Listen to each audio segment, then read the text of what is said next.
joining forces with economic conservatives who think that the transformations in the media landscape that had taken place from 1967 to the present no longer required federal support. The mix of an economic rationale with a cultural rationale to try to dismantle federal support for public media continues throughout the successive decades.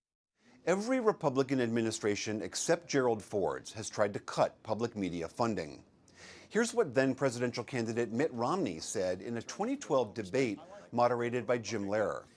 I'm sorry, Jim, I'm going to stop the subsidy to PBS. I'm going to stop other things. I like PBS. I love Big Bird. I actually like you, too. But I'm not. In his first term, President Trump proposed defunding public media.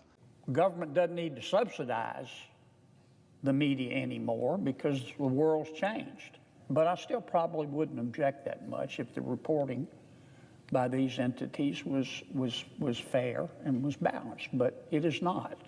We should note here, independent analyses have found both PBS and NPR to be among the most objective and reliable news sources in America. But back to the question of funding. For 2025, Congress appropriated $535 million to CPB. That's less than 1/100% out of the total federal budget. It costs, on average, per American, a little over $1.50 a year. Most of those funds are distributed to some 1,500 local stations nationwide, which produce shows themselves and pay NPR and PBS for the rights to air national shows. The U.S. is almost literally off the chart for how little we allocate towards our public media. At the federal level, it comes out to a little over $1.50 per person per year. Compare that to the Brits, who spend roughly $100 per person per year for the BBC. Northern European countries spend well over $100 per person per year.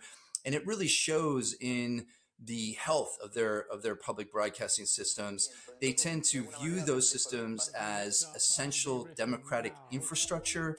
And indeed, data show that there is a positive correlation between the health of a public broadcasting system and the health of a democratic governance. Broadcasting also provides emergency broadcasting services. It's often the last source of news and information during moments of natural disaster. It's committed to this kind of universal service mission that, again, a commercial media system is very unlikely to adhere to. And that mission reaches 99% of the country, with public media stations broadcasting everywhere from South Florida to northern Alaska. For the PBS NewsHour, I'm William Brangham.